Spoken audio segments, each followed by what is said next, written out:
one constant through all the years, Ray, has been baseball. Little roller up along first, behind the bag. It gets through Buckner. Here comes Knight, and the Mets win. Now the 2-1. Line drive to the base. Just as the score of the tying run. Green to the plate. And he is safe. Safe at the plate. The Braves go to the World Series. Had reserved seats somewhere along one of the baselines that sat when they were children and cheered their heroes. Gibson swings and a fly ball to deep right field. This is going to be a home run. Unbelievable! A 3-run home run for Bucky Dent. The Yankees now lead by a score of 3-2. Ladies and gentlemen, Mazeroski has hit a 1-0 pitch over the left field fence at Ford Field to win the 1960 World Series. They'll arrive at your door as innocent as children, longing for the past. The Pope arrived at Yankee Stadium. As one enthusiastic announcer put it, he is standing on second base. Reggie Jackson. Long drive right field. It is goodbye.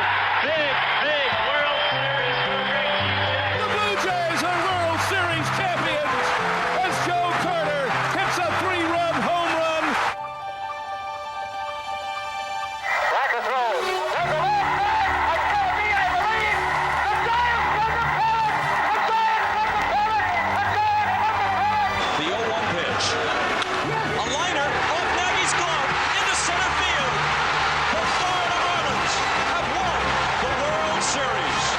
The memories will be so thick that I can brush them in their faces. The 1-0 delivery to Caskey. Swings, long drive, left field. If it stays fair, it's gone. Home run. The Red Sox win. And the series is... Lolich fires. Ball is hit high in the air. This should be the series. Freehand waving everybody away in foul territory. Detroit wins. Here's the pitch to Willie. There's a liner straight to Richardson. The ball game is over and the World Series is over. Willie McCovey hit it like a bullet. A line drive right Baseball to mark the time. The Oakland A's take. I'll tell you what, we're having an earth. Good evening, ladies and gentlemen, and welcome to Candlestick Park for Game 3 of the 1989 World Series. It's been erased like a blackboard, rebuilt and erased again. Frank Robinson, the right-hand batter. Long drive to left field. Way back. This is it back. Base hit loaded, 1 out. Pena in a chance. The Twins are going to win the World Series. The Twins have won it. Ozzie with 1 out. Smith corks one into right down the line. It may go. Go crazy, folks. Go crazy. It's a home run. And the Willie Mays just brought this crowd to its feet with a catch, which must have been an optical illusion to a lot of people. This field, this game, is a part of our past, Ray. It reminds us of all that once was good, and it could be again.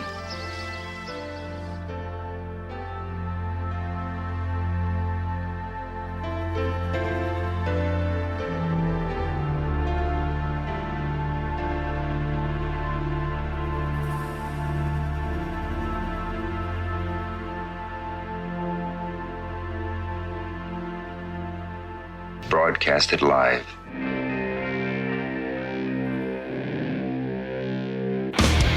Hey! Who wants to have some fun? There are balls coming from all over the place. Left field, center field, right field. See, this is the kind of thing, quite honestly, right now, that makes you want to see the Chicago Cubs team lose. Now, you just saying you want to have fun, or do you really want to have fun? It'll be fun. Will the next person that sees anybody throw anything onto this field, point them out, or get them out of here? You don't live in Cleveland. You live in Cincinnati. You talking to me?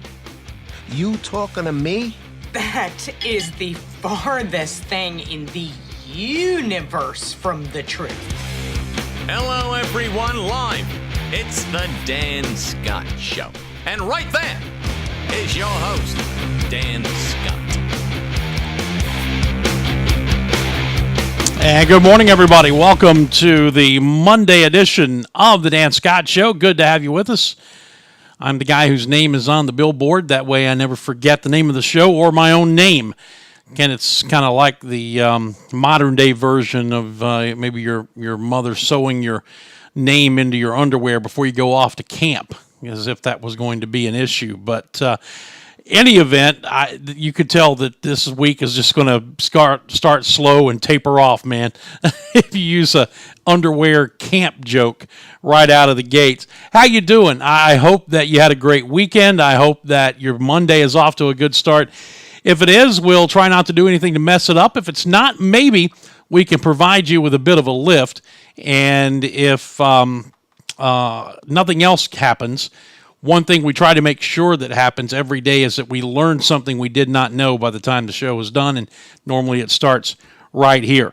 On the program today, I'll be looking back at just a gut punch of a loss for Furman basketball on Saturday, blowing a 10-point lead in the final 4+ minutes to Samford, and we'll hear Bob Ritchie's post-game comments after that one. See some other news and notes from the weekend. It's Super Bowl week. We'll talk about that as well. And I'm looking forward to this because this is going to serve not only as our interview today, but also as the main focus of the next edition of Furman Sports Weekly. But Jordan Caskey is going to be in here, the Furman assistant SID who heads up basketball and softball coverage, among other things. He is on the, I guess, on the clear side now of a year-plus battle with cancer.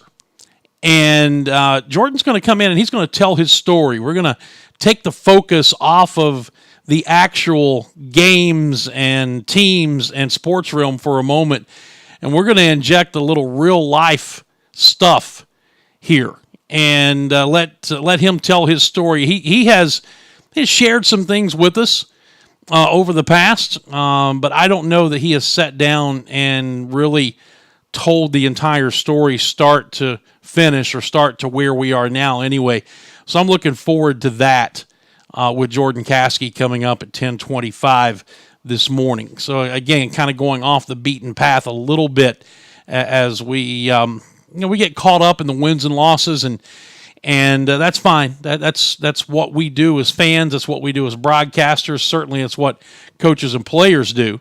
It's why they play the game. But every so often, a story comes along or something comes along in our lives that reminds us that there's something much more important than the outcome of a basketball game or the outcome of a baseball game or something like that. Jordan's story is one. My wife and I are going through the front end of something like that right now with her health. So you get these reminders that there are things out there a lot more important than the games we play. And the flip side of that is it makes me, anyway, appreciate the job that I have much more than perhaps I do some other times, because I have a job that I love. I have one that's got some flexibility to it. And God's been good. He has definitely been good. This show is brought to you each and every day by Carolina Creative. Not just simple, but simply brilliant. They are our presenting sponsor. When we go to break, you'll hear much more about what Randy and company can do for your business, just like they've done for mine. And when we come back, we'll hear from Bob Ritchie after his team's difficult loss on Saturday to Samford, 75-73 at Timmons Arena. We'll be back and get things really rolling here on the program in just a moment. Hey, everybody, Dan Scott here, and I want to tell you about my technology partner, Carolina Creative Group. When my show needed a creative technology boost, I turned to Carolina Creative Group. My custom design website is going to take marketing as well as brand strategy and development to new levels. The search engine optimization means that my clients' ads will be seen by more people more often. And if I have any questions, Carolina Creative Group is just a phone call away. Friends, that is just the tip of the proverbial iceberg. You can find out all the ways that Carolina Creative Group can help your business by simply calling 864-250-2012. Again, that's 864-250-2012. 888-2012, or simply visit them online at carolinacreative.co. Carolina Creative Group, technology partner of the Dan Scott Show. If you're looking for the perfect frame for that special photo or painting, Custom Corners Frame Shop in Seneca can deliver for you. Family owned for nearly 4 decades, Trevor and the folks at Custom Corners Frame Shop pride themselves on quality, presentation, and professionalism. They offer picture framing for every budget, and every job is custom. Custom Corners Frame Shop also sells work from local artists as well as locally themed gifts. For more information, visit them at 289 Market Street in Seneca. Call 864-882-7736 or find them on Facebook, Custom Corners Frame Shop in Seneca. Imagine a university. A university where your passion for protecting local water sources is encouraged. And now, your work not only benefits your career, but the health of those in your community and around the world. This is Furman. This is the Furman Advantage. Dan Scott here for the Atlanta Bread Company. What do I like about Atlanta Bread? Well, too much to mention in a short commercial, but here are a few things. Bread baked daily fresh on site, a tremendous selection of soup, sandwiches, and salads, seasonal special additions to the menu, delicious hot coffee, and a bevy of other drink options. And yeah, can't forget about the baked sweet goodies. Dine in or carry out, and when you have the Atlanta Bread Company app, you can order and pay online, then breeze past the lines to the pickup counter to get your food. Experience it for yourself. That's the Atlanta Bread Company, Cherrydale Point in Greenville. When you go in search of a fence company, what's your criteria? Experience? Trust? A company that gets it right the first time and stands behind its work? Then your search is over. Faulkner Fence has been Greenville's fence company for more than 40 years. Ed Faulkner started the business, and now son Todd continues the tradition of excellence. So regardless of your fencing needs, commercial, industrial, or residential, trust the company that Greenville has trusted for over 4 decades. Faulkner Fence, 864-271-4626, or online at faulknerfencecompany.com. Let me tell you something, Cowboy. This rookie can really bring the heat. He's smoky and spicy with a Chipotle style all his own. It's a new Montgomery Inn Chipotle barbecue sauce. Make it a part of your home team. Available now at your neighborhood grocer or online at CincyFavorites.com.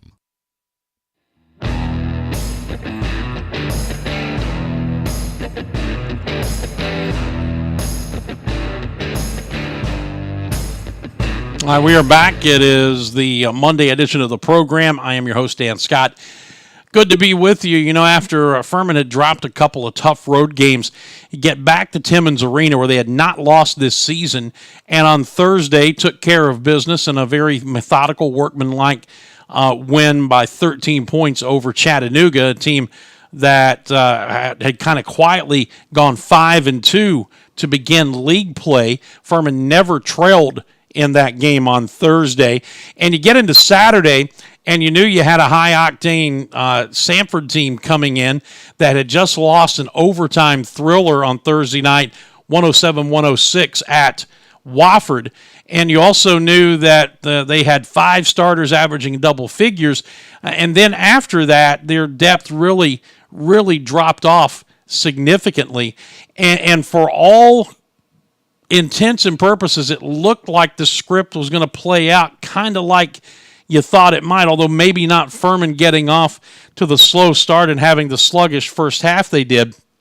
But then getting things in gear in the second half and turning a 7-point halftime deficit into a 10-point lead with 4:21 to go in the game, and all the momentum, the crowd, everything was behind the Paladins. And then the proverbial wheels fell off. Furman would not get another field goal the rest of the game. They got 2 free throws, and with 5 seconds remaining in the game, Robert Allen hit a 3-pointer that put Samford in the lead. Paladins never got a shot off as they rushed the ball back up the floor, and the Bulldogs stunned Furman 75-73 before a fantastic crowd Saturday afternoon at Timmons Arena. Afterwards, Bob Ritchie sat down and met with the media.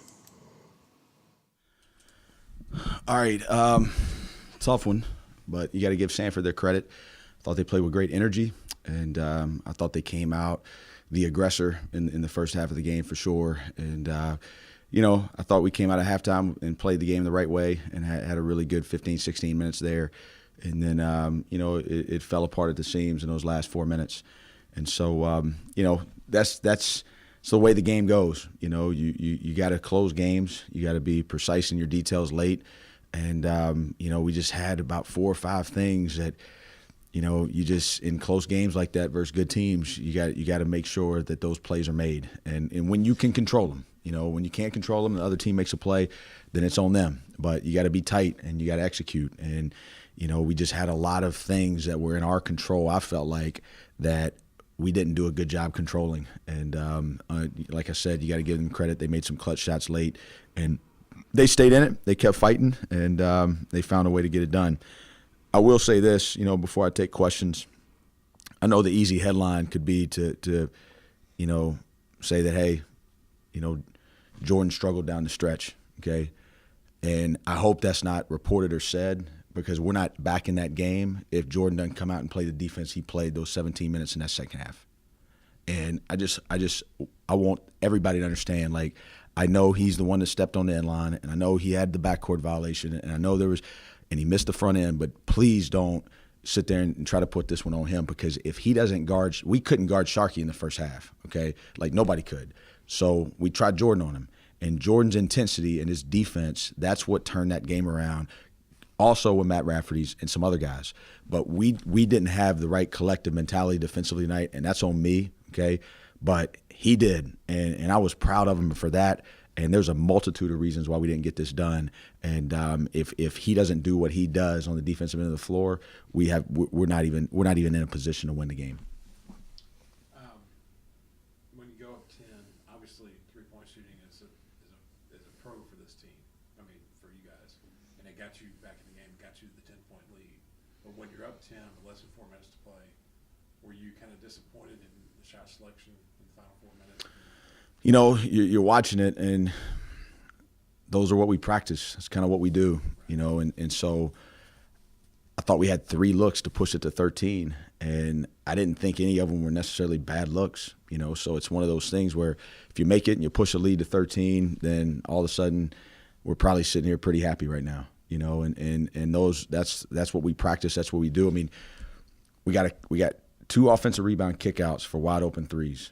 And then in transition, Noah shot the 3 from the corner. The one that I thought, I thought there were 2 on the side out. There were 12 seconds on the shot clock. I'll have to watch the film and see. But Alex drove it and threw it to Noah in the corner, and I thought that one should have been driven, just because we're in the bonus. The court's kind of in scramble mode. I thought we had a chance to drive it. If it's late in the clock, then obviously I'll take that statement back. But if there's 4 or 5 seconds on the shot clock, I think you got to go try to make a play at the rim there. And then I thought we had a one more where the ball got reversed to the left wing to Noah, and Jordan was in the corner. And I thought he had a one more to where we could shoot a wide open one or drive the baseline there, and we shot it. And those are the ones where, and again, I know both those plays included Noah. And again, Noah did a lot of things well tonight. So we don't take this as me saying, hey, I'm just saying if you can go back and say, were there some good versus great shots? Yeah, I think there were the few. Those are the 2 that stick out to me right now. But at the end of the day, kick out threes off offensive rebounds. I mean, those. I mean, large portion. That's how Sanford got back in it. That's how we got back in it. That's kind of, if you calculate, okay, well, if you miss it, well, yeah, all missed shots are bad shots. But what I didn't like, Scott, was I thought that we could have forced the ball down the mat more. Now, defensively, you got to give them credit, though. All right, we tried to run a couple plays, and because of Sharkey's ball pressure, the timing, he took us out of 3 or 4 plays tonight where we couldn't make the entry pass because the ball pressure was so intense. And so, in those moments, you got to trust your team. You got to trust that we play off of space, and that we're gonna fight for great shots. But I don't know. It's hard for me to say that I don't want corner threes and offensive rebound kick out threes because we practice that a lot. How much did, obviously I probably know the answer to this, but having 3 fouls on your 2-point guards in the first half, how much did that affect your rhythm offensively? It hurt us, but that's on us. That's on us. there weren't any schematic changes at halftime that we made to our ball screen coverages, and that's what this team's having to sort out. Like, it's not what we do, it's how we do it. And in the first half, we were just a half step slow. We didn't have active hands. We only had 10 deflections at halftime. We were just late to everything, right? We weren't playing on our toes. We were playing on our heels. And because of that, you know, the guy's quick. I mean, he's got elite speed. And we watched in this same room this morning multiple clips, and yesterday multiple clips of you got to protect your feet and you can't let them get to your hip, and the whole goal is to keep them in front. And then what do? Like, we get tight on them, and then we try to reach, and those are the details. They come back and get you. And you know, it's a situation where, hey, you know, the game plans are important, and every night in this league you're going to play somebody different, right? He's a unique guy, and you got to play him a certain way. And I didn't think we were dialed in as much as we needed to be in that first half, but that's where I credit Jordan. I mean, Jordan came in the second half and was phenomenal on him, and you know, I was obviously very pleased with what Jordan was able to do there. And then, you know, they get some rolls because our backside guys that got to be in support, you know, and it's just those things catch up with you, and we've got to be better there, and that's on me. What's not necessarily take away from this game, but what's important for you guys over the next few days since you've got, again, 3 games on the road? You know, we just got to learn from it. You know, I think in every loss there's a bunch to learn, and you know, this one's going to be tough to watch. I just watched it live, but that last 4 minutes, you know, Sanford made some shots, but man, we absolutely shot ourselves in the foot in a lot of different ways, and you know, it's going to be hard to swallow it, but at the same time, you got to play clean, right? And when you're getting open and you're running routes to get open, you've got to be able to get open, right? And you know, we didn't run any presso different than what we've run all year. You know, we tried 2 different plays, and you know, for the most part, those have been good to us. But at the end of the day, they've got defenders as well. So you got to cut, and you got to get open, you got to use angles, and you got to be sharp. And I think what we're going to see is in the last 4 minutes of the game, we just weren't as clean as we needed to be. And they were able to capitalize on that, and they hit some big shots. And I think that got us a little rattled. And before you knew it, they made the play to get them to win in the last few minutes, last few seconds. Here in 2019, everybody knows everything immediately, what goes on everywhere. And you got smart kids. They know what happened to Sanford 2 nights ago and the way they lost. Is there any part of coming out of the gate today where they kind of took things for granted, maybe at all? I didn't sense that in our prep. I mean, I thought we had a pretty good practice yesterday, and I thought we had a good walkthrough this morning. I thought guys were locked in.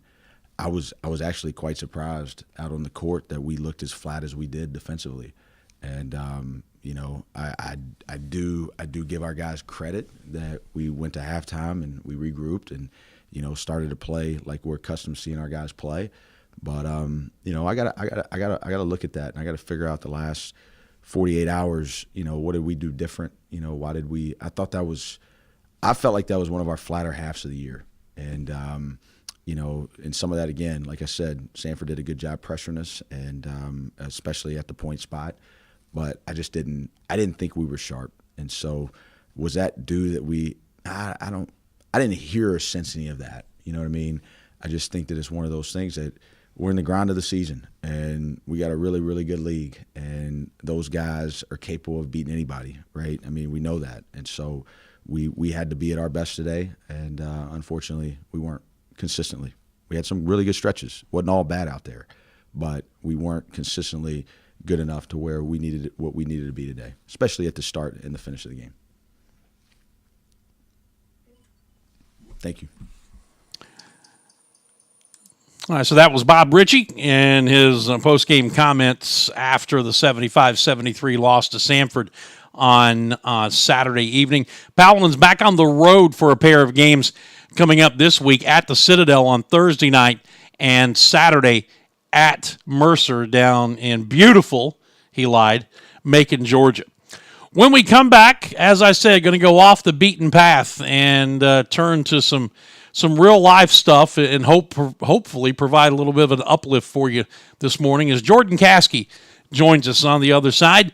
This is the Dan Scott Show, and we'll be back in just a moment. For a child battling a critical illness, a wish come true can be a turning point. One song, one dance, one game, one moment changes everything. Make-A-Wish needs your support to grant more life-changing wishes. Visit Make-A-Wish online now. Together, we can transform lives, one wish at a time. Hall's Chop House in downtown Greenville is the Greenville Steakhouse. Why? Well, it starts with the Allen Brothers Prime Steaks out of Chicago. The rest of the menu falls into place there. But it really goes beyond that. It's their level of service, their commitment to that service. The place is packed every night, and yet Billy and his staff have a way of making you and your table feel like you're the most important table in the place. They have lunch on Fridays and Saturdays, brunch on Sundays, live music every time the doors are open. The Greenville Steakhouse is Hall's Chop House, Main Street, downtown. Tell them you heard about them on the Dan Scott Show. Mayhem is everywhere. I'm a fight in the stadium parking lot. One of us was rooting for the home team. The other was also rooting for the home team, but misheard the first one. Them's fighting words. Now we're working this out all over your car. And this could last a while because we're evenly matched. We're both big. We're both better at punching stuff than doing puzzles. We both think Italy's in South America. We both peaked somewhere between 8th grade and the second time we took 8th grade. Oh, and while you were gone, we've both been rammed repeatedly by the other into your car. Our already scarred faces will heal, but if you've got cut rate insurance, you could be living with these dents. So get Allstate, where agents help keep you protected from mayhem. Like me. Are you in good hands? In Easley, it's Ray Williams, Allstate, 864-859-7504. Looking for a great car, but your credit needs work?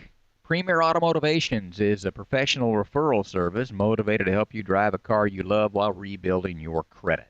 Late model cars of all kinds. Premier Automotivations can get you on the road and your credit on the road to recovery today.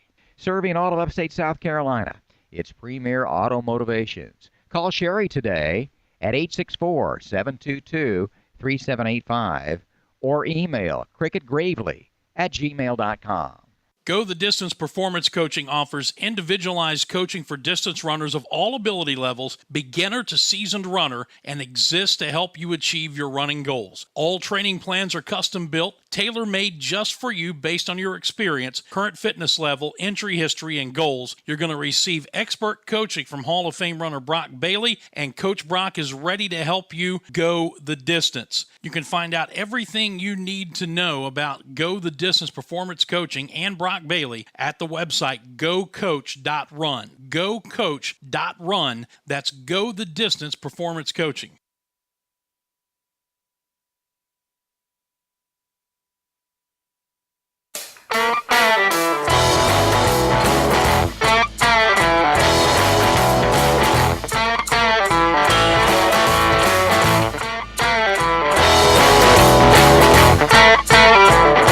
All right, we are back as the show gets rolling into the middle portion here on this Monday edition. I am Dan Scott. As the week goes on, Dave Glenn will be here on Wednesday, and coming up maybe on Thursday. I have to check and see if he's back from Thailand yet with Franklin Graham and company, but maybe checking in once again with Billy Davis. But we are going widen the shot here and welcome in Jordan Caskey. Jordan is the assistant, associate. What are you?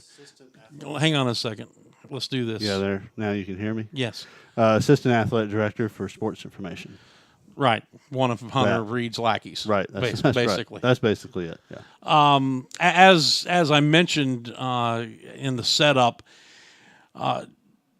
normally when Jordan is with us, we're talking basketball, we're talking all sorts of things, rattling on about some Major League Baseball stuff. But today we're going to take a different turn to it because Jordan had real life interrupt his real life, right. I guess, going back a little over a year ago, and has come through, we're thankful to say, a battle with cancer, and is sitting here at the moment cancer-free, right? That's right. Yeah, it's been an interesting year. Really, I guess the whole thing started right after we played at Duke back last November of 2017. That Monday morning, I went for an appointment to see an allergist. I had lots of trouble breathing through my nose, and that obviously affects your sleep and everything, quality of life and everything else. And so, to make an extremely long story a little shorter, went there, got referred to a ear, nose, and throat doctor who said, yes, you've got some sort of mass in your nasal canal. And, we did some treatment and some evaluation of that through December and early January of this past year. And late January, I had surgery to remove that. They removed it. That was the weekend we played at the Citadel and at Mercer last year. Missed that trip. And as I was recovering from that surgery, but found out that week, they called me back and said that the biopsy showed that it was malignant. And so I was referred to an oncologist and eventually referred to some folks at MUSC, and went down there and discussed options, and got the PET scans and all that stuff to find out exactly what we were dealing with and where it was and how best to treat it. It wasn't a normal cancer or a normal way that it appeared to develop, so it was something that they wanted me to go to a group of experts. So I headed down to the Head and Neck Cancer Center at MUSC, and made some decisions with them on what to do, and eventually had surgery. Had 2 surgeries at the end of March of this past year down there, and one was to go into my through my nose into my sinus canal and basically clean out any cancer that remained from the first surgery. Mm-hmm. They also took out my orbital bone right along here because it was up against that, and so they removed that and cleared out that whole area. And then the second surgery, they went into my neck and took out 4 lymph nodes. They checked dozens and dozens and dozens of lymph nodes and found only 4 that were infected. They were encapsulated, so it had not escaped those lymph nodes, which was a positive. And they were able to get those out. And obviously, that was at the very end of March. So I spent, most of April and May trying to recover from it, and was able to come back and do a few things here at Furman, early summer, and started to kind of slowly ramp up as the season approached this year. And thankfully, I was ready to go this year, and had a clear scan down at MUSC. My 6-month scan in October looked completely clear, and everyone was real happy with that. And so here I am, and dealing with cancer is now something that you think about fairly often. It's part of life for me now, but I'm happy to be healthy and be able to do what I do. Well, I just thought it was important. I know you've been rather open about it, but I don't recall at least with us here, and I don't know if you've done it anywhere else or not, that actually sit down and kind of explored it in depth a little bit, because of the fact that kind of news is life changing. Right. There's no question about it. And then of course, there's when you're dealing with, especially I think this is probably more true with guys.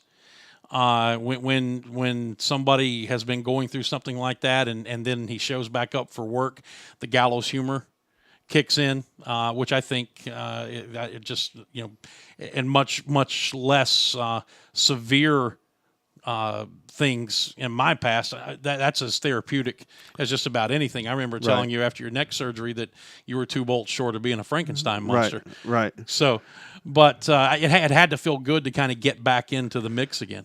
Yeah, it did. I mean, you go through that period last year of really the first surgery was, I guess it's not a huge deal. It was an outpatient surgery. I went in at 6 a.m. and I was sitting at home at 1 o'clock that afternoon. So not a huge deal, but for me, I had not had hardly any kind of surgery up until this point since I was a little kid. So it was a deal to me, I guess. But once the news came down of cancer after that, it was just, it seemed like one big blow after another. Yeah. And which, for all of us is hard to deal with, because, you're trying to take care of and deal with your family and what's going on there, and you feel a responsibility to deal with the stuff that you have to do at work, especially in a situation that we're in, where we were in basketball season at the time. We were still in early February, and you've got basketball season going on, and for me, softball was starting within a matter of days. In fact, I had a PET scan or a CAT scan, I can't remember, on the opening day of softball season. They were on the road and not able to make the trip because I was going in for a scan to see how bad the situation was. And, you feel so many responsibilities on top of the fact that you realize and are beginning to deal with something that you're finding out is a life-threatening situation. Going back to the first surgery, prior to that, was there any talk by the doctors at all? Was there any indication at all that what was in your nasal cavity had any chance of being cancerous, or did that not come about until after it had been removed? I mean, in other words, were you prepared ahead of time that, hey, what we're pulling out of here may be cancerous? It was mentioned, but even the doctor thought that the chance of that was less than 5%. In fact, when he called to tell me that it was malignant, I remember him saying, "Listen, I'm as surprised as you are." He goes, "I didn't expect to find that out either." Mm-hmm. So it was something that was very rare. It was something that just where it was and how did it get there, and all the questions that it brought up was just not your textbook. I was told a number of times, "Hey, this is a fascinating case." I'm like, "Well, I'd like to be a little less fascinating right now." That's right. I'd rather be boring. Right. But I was told several times, so many times with cancer, it's something that, all right, here it is. We're not shocked to see this there, and here's the textbook way to handle this. Here are your options. What do you want to do? Well, this was something totally different. It was strange. I got asked constantly questions from doctors. Do you drink a lot? Do you smoke a lot? And do you do woodworking? And I was like, well, no, don't drink a lot. I don't smoke. And no, I'm not a woodworker, And so that kind of became a joke, or I'm a drunk, chain smoking woodworker. No, I'm not. So I don't know exactly, they don't know exactly how I got this cancer, how it came to be. And so there was no playbook then to follow. There was no playbook treatment at all with this. And that's why it didn't take too long for us to decide to go down to MUSC and to their head and neck center, where they're, real highly ranked group of doctors who have, not only dealt with strange situations, but had dealt with this before. Something that really in Greenville they had not seen much, if at all. So, now I can look in the rearview mirror a little bit from the situation and say I'm happy we did that. The doctors I dealt with down there were outstanding. They were wonderful, and everyone we dealt with down there was great, because it's a super scary situation to be in, but one you just it's almost like you're having an outer body experience. You're like, who is this, having to walk through all this stuff? And but I couldn't have done it without family, and specifically my wife kind of getting us through this. And there were plenty of times, and I think I've told you this before, there were plenty of times where I just tossed my cell phone to her and said, if you need to text Hunter Reed or Doug Allison or Andrew Burr or Bob Ritchie, just text them and keep them updated on what's going on, because there was nothing I could say at that point. You know? Just I was just so overwhelmed in trying to figure out the situation and where we go from there. When were you the most scared?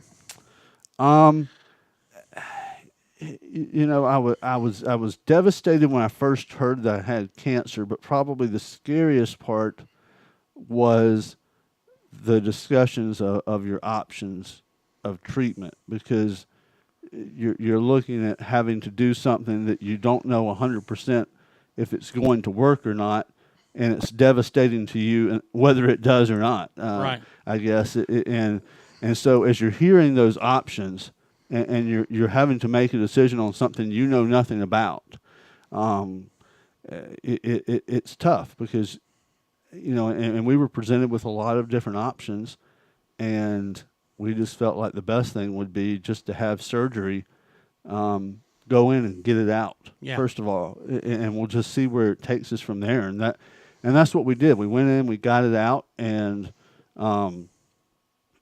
we were presented with the options to do some more elective stuff, radiation and chemo and stuff, which we decided not to do because my goal from the very beginning, before I even knew I had cancer, was to up my quality of life. And the surgery did that. I can breathe, I can sleep now, and I'm cancer free. But we just decided that the chemo and radiation, where they may help you in the long run, there were so many damaging side effects and the chance that it may not be doing me any good at all, that we just felt like that was the best option not to do that now, to stick with what we have done. And, we're having the scans every 6 months. And so, when April rolls around, I'll go in here in Greenville and do another PET scan. They'll send the results down to Charleston. I'll go down there for an appointment with both of my surgeons down there, and they'll check me over and read those results, and we'll know. And honestly, you talk about being scared. I think the discussing treatments and talking about life and death stuff is scary, but I don't know if there's anything much harder on you than going to that first scan, not knowing if it's going to come back clear or if you're going to walk in there and they're going to say, oh, cancer's all over the place. Yeah. That's a really scary thing. And I think it'll be a little easier the next time. Won't be easy, but I think it'll be a little easier, and hopefully it'll continue to get easier. But the unknown, that was a tough moment. The unknown is always right. unsettling. The unknown is very unsettling, and you have to come to grips with the fact from the beginning of this situation. You have to come to grips with the fact of, I may not be here. You have to think about that, and what does that mean, and how do I deal with that mentally and emotionally? And you kind of turn off Furman athletics for a little bit, which is something that's hard for me to do and something I'm not used to doing. But you have to turn that off for a little bit, and you think pretty much solely about your wife and kids and what you need to do for them and what's next. What was it like when you got the phone call that said, yeah, there is cancer here? What was it like then to have to tell your family, not just Beth and the boys, but your mom and dad, your brother and his family who's in India? Right. I mean, there's a lot of family. What was it like to have to tell them what was going on? Well, Beth had found out just before me, actually. She had, they, not intentionally, but had called her number first, and the doctor had talked to her, and so she was already en route to me when I found out. So she knew, but telling the boys was hard. I tried to sort of explain the situation of, here's what we've done, and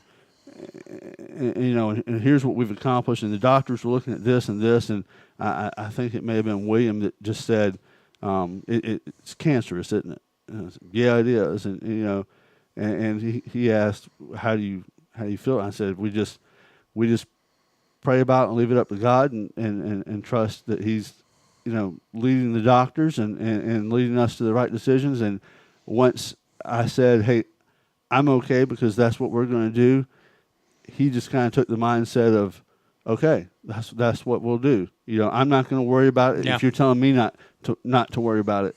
Obviously, it affects your kids over the long run, but you can't. There's not a lot you can do about that. But they had such a great attitude about it, and were so supportive of what we were doing, and trying to do anything they could for us.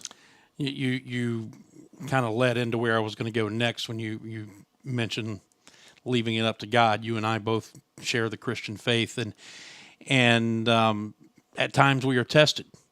Our faith is tested. What did this do to your faith journey? There's nothing that I've ever had to go through like this, that you learn that you have to, you just start from literally praying for healing. it's all you can do for a while. There's nothing else you can get out. You don't even know what am I praying for. Do I pray for my family that they're okay? Do I pray keep me alive? Do I pray for, what do I do? You just simply pray for healing. You realize that it's completely out of your control. God's the only one who can control the situation. So you just pray for healing, and that He'll lead you through the situation, and He'll take care of what needs to be taken care of. And at each step, I had people that were in my path that kind of helped me get through things, whether it was doctors or nurses or support staff or here at Furman, Hunter Reed and Chandler Simpson and Julie Paris just, they stepped in and helped cover for me for really at least a month and a half of worth of stuff, just covering events and that sort of thing. And, people just provided food for us, everything. You know how it is when somebody gets sick or someone passes away, you have so many people that step in and help out in any way they can. And if you are a Baptist, the casseroles will appear. Yeah. Amazingly, I've lost weight since then. I don't know how, because food turned up at my house constantly, which was a dream of mine. But one of the we haven't talked about it, but one of the biggest side effects of the whole thing, when I first came out of surgery, I really couldn't eat. I couldn't use my tongue very much right there at the beginning, the first day or so. I mean, I was on the pudding and applesauce diet, and certainly it's better now. I'm talking now, and I can eat now. Anyone see me knows I can eat now. But that was one of the side effects of all of this is, I had some nerve damage and probably lost 15-20% of the use of my tongue, which makes it a little different. I can't stick my tongue out at you if you do something stupid, and it's a little. Goodness knows I've given you so many opportunities, so many times on the road that we've had that situation. But I've just it's been a little different. I've had to kind of learn to eat a little slower and to shut up every once in a while and stop talking. And it's just you kind of learn to deal with the daily little things like that. But I'm here and I'm healthier than I was before the surgery. So that's a positive. And no one enjoyed being able to be a part of football winning a championship and basketball winning at Villanova quite in the same way as I did. I'll say that. I mean, we all enjoyed it, but I enjoyed it a little bit in a different way because I just felt fortunate to be there, period. Yeah, and that's, again, kind of where I was going to go next. I don't know if the surgery helped your extrasensory perception or not, but you've done this a couple of times now. Is how your perspective has changed. It's just a kind of I'm a little easier going with everything, I think. And certainly with the job and what I do, we're involved in sports, and we're emotional about it. You may see us at the ball game and see us as you're calling the action, and I'm sitting there entering stats, and we may look like drones to everyone else, but we get into it as much as anyone does, and we're as emotionally invested as anyone, and I still am, and you and I are still. Stung a little bit from this weekend's basketball loss, but you learn when those things are over. They sting for a minute, and then you move on to, man, I got my kids here. I get to go to dinner with my wife. I get to go show up for church on Sunday and rest Sunday afternoon, and get to see friends. And you enjoy that part of life a lot more and appreciate that stuff a lot more.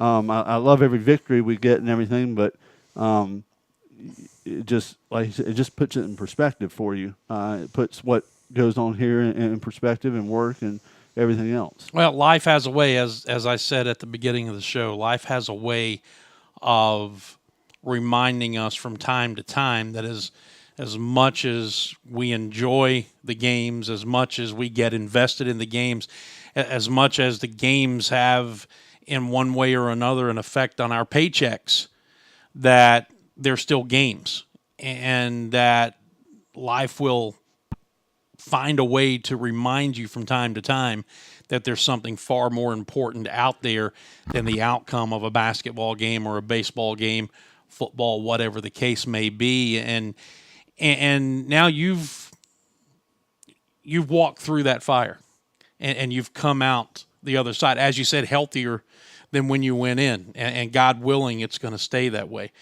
So what would your advice be to someone who may be at the beginning of a similar journey, in the midst of something going on in their lives, whether it's cancer or something else? I mean, you walk through as much of a potential, not just life-changing, but life-altering scenario as anybody I know recently. What would your advice be to somebody right now? You've literally got to have something you trust in. You know, you and I trust in God when it comes to this, and you just have to sort of lift this thing up and say, carry me through it. You know, and you just have to learn to find kind of that joy in the little things to get through it, and realize that you know, it just, you have to come to the reality of what your circumstances are, and it may be a little different than what you had planned, but you have to find the joy in that. And you know, I think probably the best thing that's come out of this in many ways, Dan, has been that I have been able to be a resource for people. I've had people contact me, several of them, just in the last few months. In fact, I know of one person in particular who was dealing with a head and neck cancer and was headed down to MUSC to see my surgeon. What are the chances, right? And so it was a guy that I'd known of from high school, and through, you know, the magic of social media that we have now, where we're all connected, you know, he got connected with me, and I was able to, you know, talk a little bit about, you know, you don't need to worry. This guy knows what he's doing. This experience will be overwhelming when you go down there and hear everything. When you sit in a hospital room, a doctor's office room on the 10th floor at Rutledge Tower, and you listen to somebody tell you about your life-threatening disease and what we've got to do to give you a chance, it's as scary as it gets. But I can go ahead and tell you that's going to happen. You can't really prepare for it, but I can give you a heads up. This is going to happen, and I can also show you, look, I'm still here. It's not doesn't mean that you're going to die. Doesn't mean that anything in particular is going to happen. You can come out the other end of it, you know, and it's been something that, you know, I've had a desire since then to try, and a willingness, I guess, to talk to anyone who is going through that sort of thing and share the emotions that you have. It's a tough thing, honestly, to read. We see so much social media now, whether it's Twitter or Instagram or Facebook or whatever, and you read whatever someone else is going through. That's a lot tougher for me now. When I sit down and I'm reading through posts and you see stuff that people are having to do to deal with cancer and other diseases, it's tough. It hurts my heart to see it. Well, you have an empathy for right, them now absolutely. that you never had before. Right. And so when I see that stuff, I realize the emotions I went through, and I think, how are they going to make it through that? And, you know, you have to draw on that God-given strength and get through it. But it's tough to read that stuff sometimes and see other people going through that stuff, because you realize that's, you know, the overused cliche, you wouldn't want to see your worst enemy have to deal with this. And when you get through it, it's, I don't know if you ever really, at least to this point, I don't feel like I've gotten through it. It's good to have a clean bill of health, but what you realize is how fragile life is, and that we don't have any guarantees of tomorrow. We don't have any guarantees I can make it back across the parking lot. Hunter's hoping I can, or else he's going to be doing a lot of work. As big and clumsy as you are, right?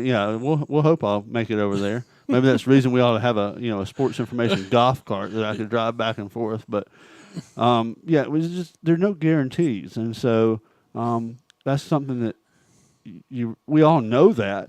Everyone can say it, but not until you go through something like that do you really realize, you know, I'm not guaranteed anything, you know, and you can't find, you can't search for all your joy in just what's happening in this life. You got to have something past it. So it's just fantastic stuff. And I appreciate you being willing to come and sit down maybe for the first time and go into this kind of detail about everything. And I have to say, in hearing everything that's happened to you, I'm obviously thrilled for you. There's only one thing I'm disappointed in. So you still don't know how to play the piano. No, I can't. I picked up no skills from this whatsoever, other than the fact that I sleep a little better, and I have a little more peace of mind right now than I did about 9 months ago. No more talent. Yeah, no more talent than I originally came into this with. And Hunter and Chandler proved that my job can be done by just about anyone. That they managed to accomplish that, and I appreciate all the help that we had along the way. And did you just take a swipe at Hunter and Chandler? That's what that's what it sounded like. Hey, they picked up a lot of work, but they proved that mine wasn't that difficult, I guess. But no, I really appreciate everything that was what everyone here at Furman did. We all know we have great people to work with, but until you go into something like that, you don't realize just how great all the head coaches that I work with, and those who don't know, men's basketball, so Bob Ritchie, and both soccer teams, so Doug Allison, Andrew Burr, and of course with softball, Wally King, who was new last year, and but we had a great relationship, and those guys were so supportive. In fact, my first appointment at MUSC, I went down and covered softball's tournament down in Charleston. And then Beth drove down and met me that Sunday night, and Monday morning we went to my first appointment down there, and softball was so supportive of what I was going through at the time, and obviously it was in the middle of their season, and but all the coaches were so great, and the support staff and everyone who's helped me out and helped me kind of get through a tough period, and it's nice just to be able to come back and do your normal job. You appreciate what you do a little bit more when you're not able to do it for a while. There's a segment of people, probably most of them out there, so what did the piano have to do with it? It's a very old joke where the guy pre-surgery says, "Doc, well, I'll be able to play the piano after the surgery." And the doctor says, "Sure, I don't see why not." And the guy said, "Well, great, I can't play it now." And a joke which was told to be several times during that stretch of 3 surgeries. Yes, and usually by me, among other people. Right. Thank you for coming and sharing this with us. Thanks for having me. Yeah, it's good to, it's a good way to communicate to everyone. And I've had so many people, wish you well and ask you how you're doing. And it's nice to have a way to tell the story to a lot of people and hopefully affect someone in a positive way from my experience. All right, that is Jordan Caskey. And with that, we're just going to go ahead and wrap up the program. There's really nothing else that I can add to what you just heard from the basketball and other multi-sport SID here at Furman. Tomorrow, back at it on Wednesday, it'll be Dave Glenn joining us to go around the ACC, and we'll see what else we can get into this week ahead of a couple of big games on the road as the second half of the SoCon season begins for Bob Ritchie's Paladins. Until then, for Jordan, I'm Dan Scott, reminding you, he said, go out and make a positive difference in somebody's life. We'll see you tomorrow. God bless you. So long, everybody.